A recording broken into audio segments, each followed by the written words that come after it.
voilà, travaillons avec la Croix-Rouge sur toute une série d'assistances que nous pouvons apporter aux victimes.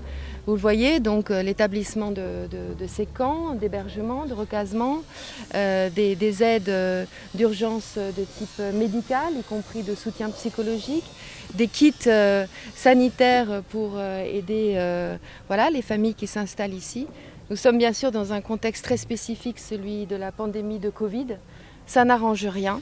On sait que les problématiques liées à l'eau, à l'assainissement, sont responsables de beaucoup de maladies de par le monde.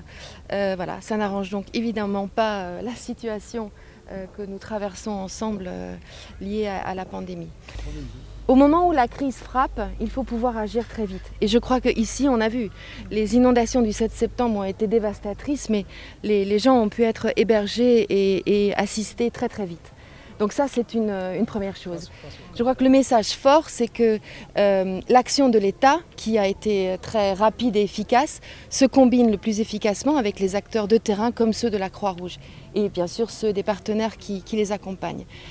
Mais l'action en temps de crise doit être accompagnée par une action et une vision à plus long terme. Donc il faut continuer à faire de cela, de l'eau et assainissement, une priorité de partenariat, notamment entre l'Union européenne et le Sénégal, et nous sommes là pour cela.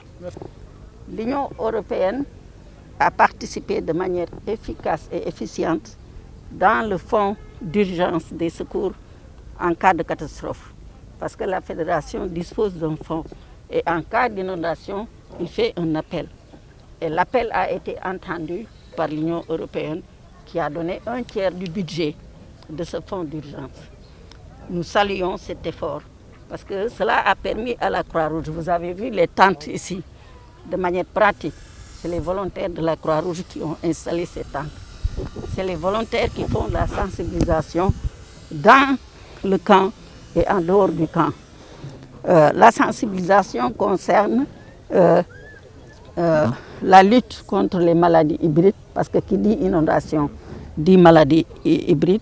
Vous avez pu visiter le poste avancé ici, médical, qui est tenu aussi par un ICP, mais aussi par des infirmières volontaires de la Croix-Rouge sénégalaise.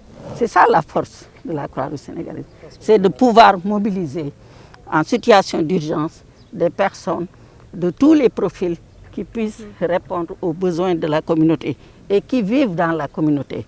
Nous sommes dans le comité départemental de la Croix-Rouge de Pikine et c'est une cinquantaine de volontaires qui passent la nuit ici et qui encadrent les populations.